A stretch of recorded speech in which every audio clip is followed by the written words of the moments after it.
Miss Frizzle, I have to use the bathroom. Number 1 or number 2? Number 1. Alrighty, kids. Who wants to look at Arnold's piss? What the fuck?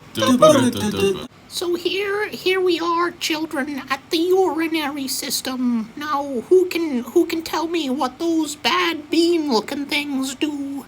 Well, Miss Frizzle, those are actually kidneys, and they filter metabolic waste and toxins from the blood plasma and excrete them as urine. Wow, nobody likes a fucking nerd, Jim. I go by Tim these days, actually. Yeah, nobody cares. So the blood enters through the renal artery, which subdivides into smaller arteries and then arterioles. So you're saying they're kidneys now, but when Arnold grows up, they'll be adult knees? Oh my God, Fucking you're hate so it. Carlos, you're a comedic genius. That wasn't even a good joke. Yeah, suck my ass, Jim. Now who can tell me where the real magic begins? I can do it. The floor is yours, Keisha. Kidneys have many structures called nephrons, which have a glomerular capsule and a long renal tubule. All nephrons also connect to a common collecting duct. Keisha, you're a child genius. Keisha, how do you even know that? That's like med school stuff, and we're only in primary school. Well, maybe you're just not intelligent enough to be in this class, But Jim. my name's Tim, and you guys already know that. Alright, moving on. So blood passes through the large afferent arteriole of the glomerulus and out through the efferent arteriole. And then stuff like amino acids, glucose, urea, creatinine, and water are filtered out of the blood plasma through filtration membranes into the capsular space of the nephron. And the toxin-free filtered blood leaves through the renal vein. I really hope you 10-year-olds all understood that. Of course Yeah, I we did. did. It was remember pretty all of easy. it. Hold on, I'm still a little bit Now confused. who can tell me why this actually works? Is it because the afferent arteriole is wider than the efferent one? So the osmotic pressure... No, Jim, you dumb bitch. It's because the afferent arteriole is wider than the efferent one, so the osmotic pressure increases and pushes out the solutes. Keisha, that's a brilliant answer, and I wish you were my daughter. I'll take it from here, Miss Frizzle. Oh, fuck it up, Ralphie. After the glomerulus is the proximal convoluted tubule, which is where up to 67% of reabsorption takes place.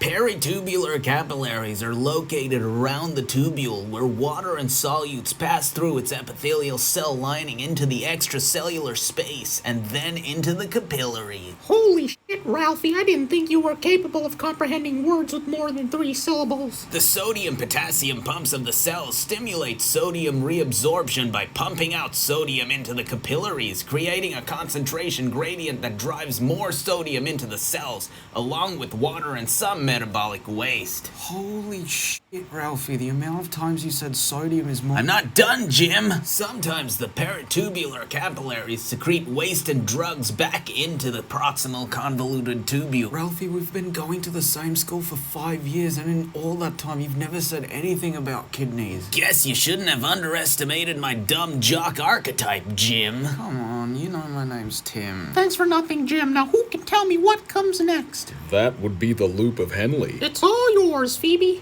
Phoebe, what happened to your voice? Well, Jim, puberty's a hell of a thing. Someday, when your balls drop, you'll sound less like a whiny asshole. Hold on, what? My balls have already dropped. Bitch, please, your balls haven't even touched your Spider-Man jocks yet. Nice one, Phoebe. So, this is called the loop of Henley, and we can break it up into 2 halves. We have a descending limb and an ascending limb. And if that dumbass Jim can keep up with us, we can split the nephron across the cortex and the medulla.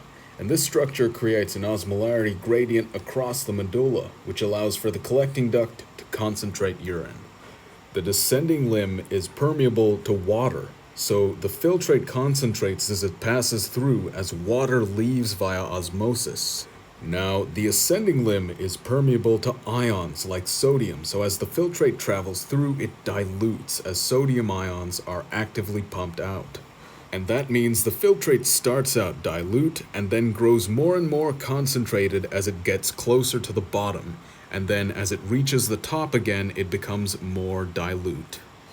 And the interesting thing about this is that this concentration gradient will be reflected in the medulla, and as I've said before, this will help in the concentration of urine once it reaches the collecting duct. Phoebe, you're my favorite person here.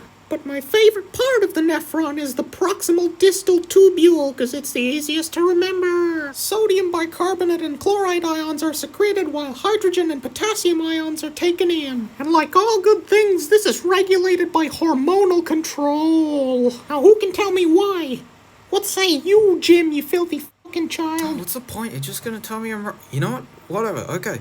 It's because the body uses the secretion of hormones as a negative feedback. Wrong, as expected. It's because the body uses the secretion of hormones as a negative feedback mechanism to adjust the level of reabsorption of ions to best respond to its own hydration I levels. was literally about to say the same But thing. you didn't, Jim, and that's what makes you a loser. Now, moving on. The collecting duct receives filtrate from many nephrons, and like Phoebe said, concentrates it as it travels downwards.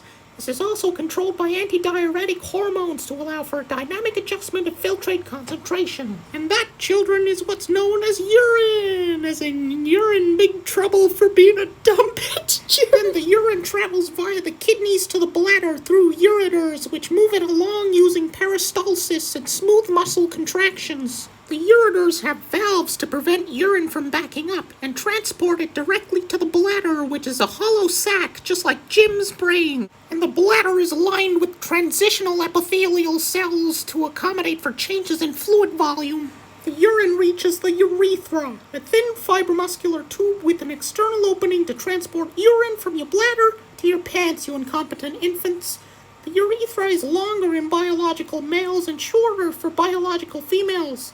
And also Jim, probably. Sadly, having a shorter urethra means it's easier for foreign material to enter the urinary tract and cause urinary tract infections.